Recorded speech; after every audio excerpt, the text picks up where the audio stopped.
पूज्य भैयाजी स्वामी अनुरुद्धाचार्य ने अभी कथावाचक होते हुए महिलाओं के ऊपर एक टिप्पणी की है, ऐसा बयान दिया जो महिलाओं को के सम्मान को शायद क्षति पहुंचा सकता है, तो आप उसके बारे में क्या कहना चाहेंगे?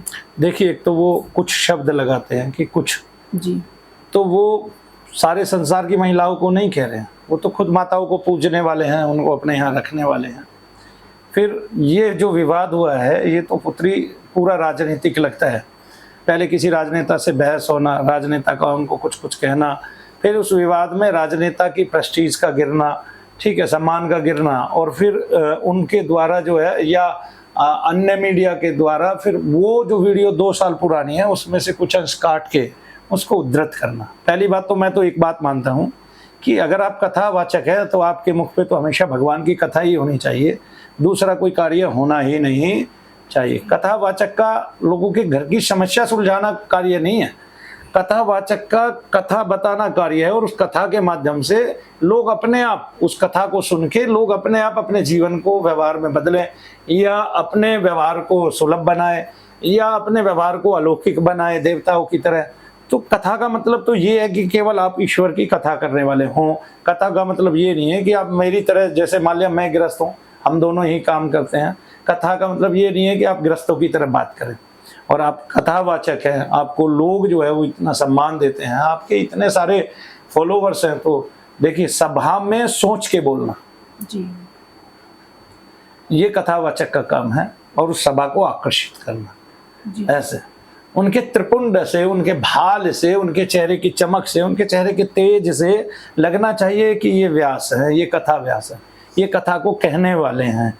कथा का मतलब वेद व्यास जी से है, अच्छे गुरु से है, और वो गुरु जो है ना समाज को सही दिशा देने वाला हो। समाज में क्या चल रहा है बुरा ना देखें, अच्छा भी तो बहुत चल रहा है, ठीक है। एक बहन गई है, वो अंतरिक्ष में गई, इतने दिनों बाद लौटी, उसने अपने कुल का नाम रोशन किया, तो हम उनको भी देखें। आज तो माताएं, मैंने गुंजन सक्सेना की एक मूवी देखी, वो इतने अच्छे से प्रस्तुत की गई थी कि लोग, जो एक मूवी आई है सैयारा, उस पर रोने लग रहे थे, और उसके सीन काट काट के दिखा रहे थे, हमारे पुत्र ने हमें दिखाया। तब मैंने कहा लोग इस पे रो रहे हैं, और उसके तुरंत बाद उन्होंने जो है ना गुंजन सक्सेना की जब मुझे वो मूवी दिखाई, और उसके कुछ अंश देख के मैं जो है ना बहुत रोया, बहुत रोया, बहुत रोया, आंखों से आंसू झरझर गिरने लगे। मैं अपने बच्चे के सामने अपने आप को नहीं संभाल रहा था।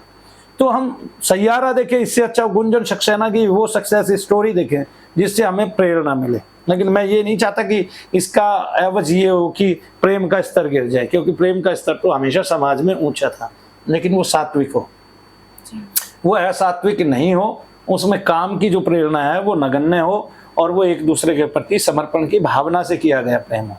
क्योंकि मानव जो है वो केवल प्रेम के लिए बना है, क्रोध के लिए तो कुत्ते बतेरे काटते हुए, ठीक है, वो बिना बात के दूसरों से क्रोध करते हैं, दूसरों को उपेक्षित समझते हैं, दूसरों को जलाने की कोशिश करते हैं, और उनके भाव को गिराने की कोशिश करते हैं। तो आपको केवल प्रेम के लिए बनाया गया है, आपको किसी दूसरे कार्य के लिए बनाया ही नहीं गया है। और क्रोध भी हो तो नगण्य, क्षणिक, जैसे भगवान शंकर का क्षणिक था, उसके बाद उन्होंने जो है माँ रति को जो है उन्होंने आशीर्वाद दे दिया, और उन्होंने दोबारा उनकी जो है गति करा दी कि आपकी गति यूं ही बनी रहेगी संसार में, ठीक है। वरना तो वो काम को 1 सेकंड में कामदेव को नष्ट करते हैं, कुछ सेकंडों में, और तृतीय नेत्र खोलते हैं। तो हमें क्या है कि हमें कथावाचक को तो वैसे भी सभा में बोलना है, तो उनको तो वैसे ही सोच के बोलना चाहिए। और आज के टाइम में तो क्या है कि अच्छा तो कुछ दिखाएंगे नहीं, बुरा ही दिखाएंगे, तो बुरे को लपेट लपेट के दिखाते हैं, ठीक है। अभी देखिए जी न्यूज़ पे हमने एक महिला को ठीक कर दिया, उसको कोई देखने वाला नहीं था जी, उस पर बहस नहीं कर रहे हैं कि ये महिला आखिरकार ठीक कैसे हुई।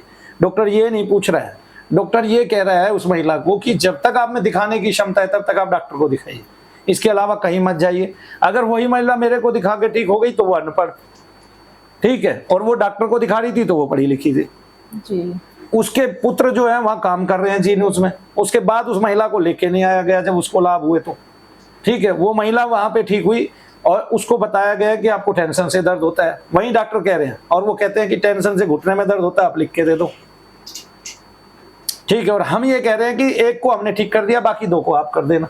जी। तो डॉक्टर बहाने बना रहे हैं और ये कह रहे हैं, और हम डॉक्टरों को ये कह रहे हैं अभी हमें ले चलो अपने हॉस्पिटल में, और मैं नीचे बैठ के यज्ञ करूंगा। अब वो ये बोले कि मैं ब्राह्मण भी हूं और मैं यज्ञ करूंगा। अब वो ये बोले कि जातिवादी आ गई। अरे भाई जातिवादी कहाँ आ गई? मैं तो जब अग्नि के सामने खड़ा होकर पसीने बहाता हूँ तब श्रमिक हूँ, और तब मैं क्या हूँ? शूद्र हूँ, क्योंकि मैं आप सबकी सेवा कर रहा हूँ।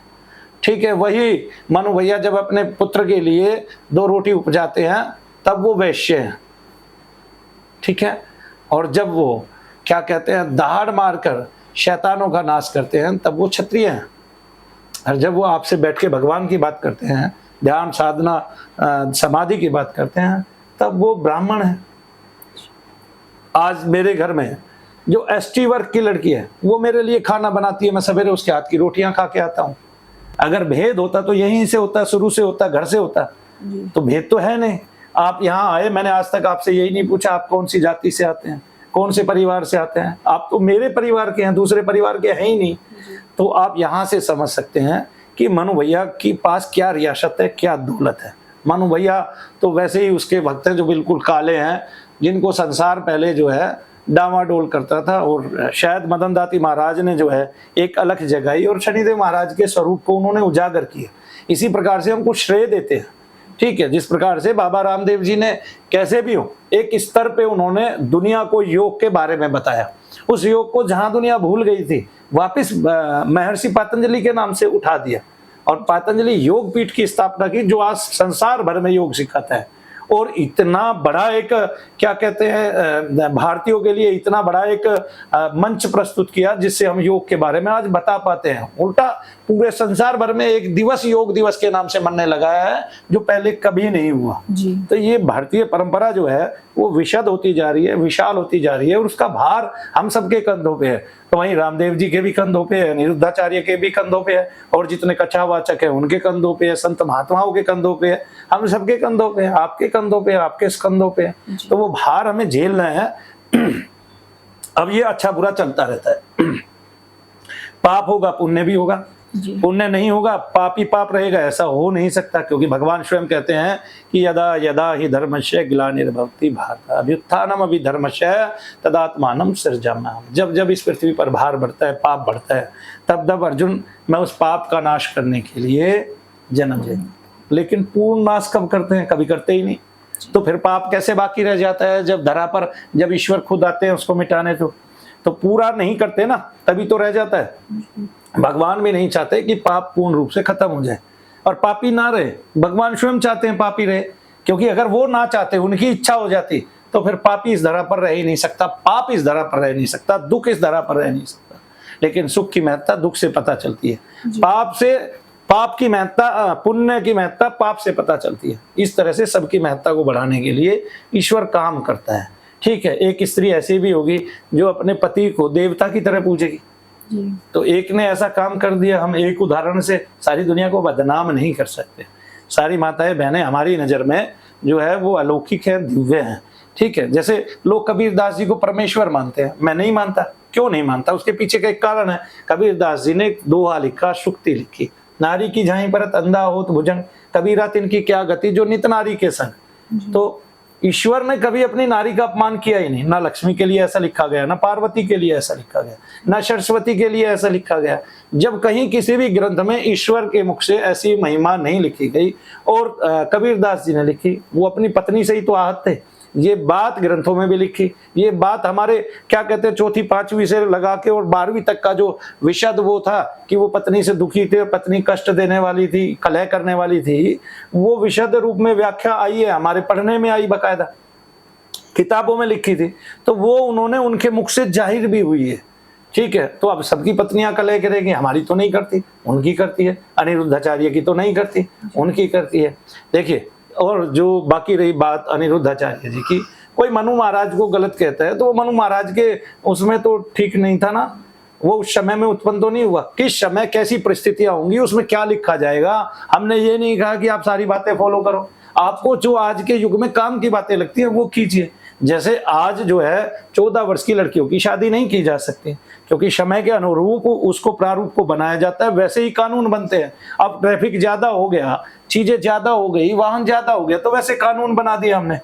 पहले तो नहीं था इतना कानून, ट्रैफिक के लिए। क्यों? क्योंकि पहले सड़कें ही नहीं थी। जब सड़कें नहीं थी तो कानून कैसा, और जब सड़कें बनी तो कानून बनने लगे, जब व्हीकल हुए तो कानून बनने लगे। ठीक है, आज गाड़ियां इतनी हो गई, एक दूसरे से टकराने लगी तो और कानून की आवश्यकता हो गई, तो और कानून में अमेंडमेंट्स होता रहा। हमेशा एक जैसा संविधान चलेगा ऐसा तो नहीं है कि बाबा अम्बेडकर साहब ने जो संविधान लिखा उसमें बदलाव नहीं हुआ। बदलाव हुआ है भाई, हुआ है कि नहीं हुआ है जी। और जो अमेंडमेंट्स नहीं होंगे, समय की धारा को देख के वो पिछड़ जाती हैं, जातियां भी पिछड़ जाती है, वो देश भी पिछड़ जाता है, और वो सामाजिक संगठन भी पिछड़ जाते हैं अगर वो बदलाव नहीं करते हैं। बदलाव हमेशा नियति है। तो लीक पुरानी पर रहे शायर सिंह सपूत, ऐसे बताया गया है। और लीक पुरानी ना तजे शायर सिंह सपूत, और अब लीक पुरानी है, ठीक है, और वो क्या कहते हैं उसके लिए मूछे बना रहे, हमारी लीक तो ऐसी है, परंपरा ऐसी है। आज की परंपरा मानव को मानव समझने की है। आप में वही रखता है, आपकी वही सी दो आंखें हैं, आपकी वैसी ही नाक है। आपके भगवान भी अलग अलग नहीं है। अगर भगवान अलग अलग होते तो आपके अलग अलग स्वरूप बना देते, तो मानव अनंत अनंत रूपों में देखने में आता, फिर एक ही रूप में क्यों देखने में आता है? उसी तरह का क्यों है? बजरंगी तो, और वो पानी के अनुकूल है जी। आप यहाँ से साउथ इंडिया चले जाइए, आप काले होने लग जाएंगे। ठीक है, यहाँ से साउथ इंडिया चले जाइए, आपका रंग बदल जाएगा, काले होने लग जाएंगे, गोरा आदमी भी काला होने लग जाएगा। आप यहाँ से बेंगलोर चले जाइए, इतनी उमस है, आप मैं यहाँ से बिहार चला जाऊं और लग जाऊं खेती करने तो काला हो जाऊंगा। तो इस तरह से समय के अनुकूल, प्रकृति के अनुकूल। अब देखिए पहाड़ों पे जितने लोग रहते हैं सुंदर हो जाते हैं, गोरे हो जाते हैं आपकी तरह। तो कोई आप पहाड़ के तो नहीं है? नहीं। अच्छा फिर ठीक है।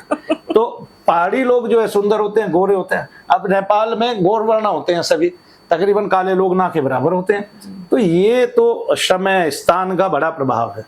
लेकिन आज हमने अपने कानूनों को ऐसा बनाया है, वो लचीले भी हैं। आज हम महर्षि दयानंद की आर्य समाज की पुस्तक पढ़ के अपनी बच्चियों की शादी वही 10, क्योंकि उन्होंने तो वेद के अनुकूल लिखा है, 10 साल के या 11 साल के, या उनको जब पीरियड डेज चालू होता है, उनका जब प्रवाह काल आता है तब उसके बाद से शादी कर दे। ऐसे दूर प्रदेशों में आप लिखा है वेदों में कि अपनी कन्या का दूर प्रदेशों में विवाह करें और यथा योग्य उनको धनादि देकर और विदा करें। अब दूर प्रदेश भी नजदीक हो गया जी, है जी। अब किसी ने दुबई अपनी बेटी को ब्याह दिया, यहाँ से वो दुबई 2 घंटे का रास्ता रह गया, मुंबई ब्याह दिया वो 1 घंटे का 1.5 घंटे का रास्ता रह गया। ठीक है भाई, एरोप्लेन तो दूर कहाँ रह गया भाई, पूरी दुनिया दूर नहीं रही है। तो वो समय की दरकार है। आज समय की दरकार जो है, अब इतनी भीड़ है, 140 करोड़ लोग हैं जी, ठीक है, या 150 करोड़ लोग हैं। अब वो जो 150 करोड़ लोग हैं उनमें जो कन्याएं हैं वे अच्छी मति वाली भी होंगी, सुमति भी होंगी, और कुछ कुमति भी होंगी। तो जिनकी कुमति है वो कुमति वाले ही लड़कों को ढूंढती है ना, उनका वैसा ही व्यवहार रहता है। तो जो जैसा व्यवहार वाला आदमी रहता है, स्वभाव वाला रहता है, वो अपने मन के अनुकूल वैसों को ही ढूंढ लेता है। वरना तो कोई अच्छे के पास जाता है, वो अच्छी बातें सीख लेता है और अच्छा उसको भी अच्छा बना देता है। कोई आदमी बुरा काम करता है, जब वो अच्छी संगत में बैठने लगता है तो अच्छा मिल जाता है उसको।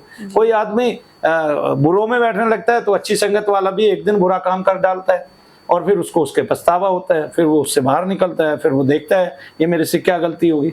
ठीक है, फिर वो ईश्वर की अनुकंपा में वापिस आता है, वो अपना तेज बढ़ाता है, भक्ति करता है और अपना प्राण भगवान को सौंप देता है। जय शनिदेव। जय शनिदेव।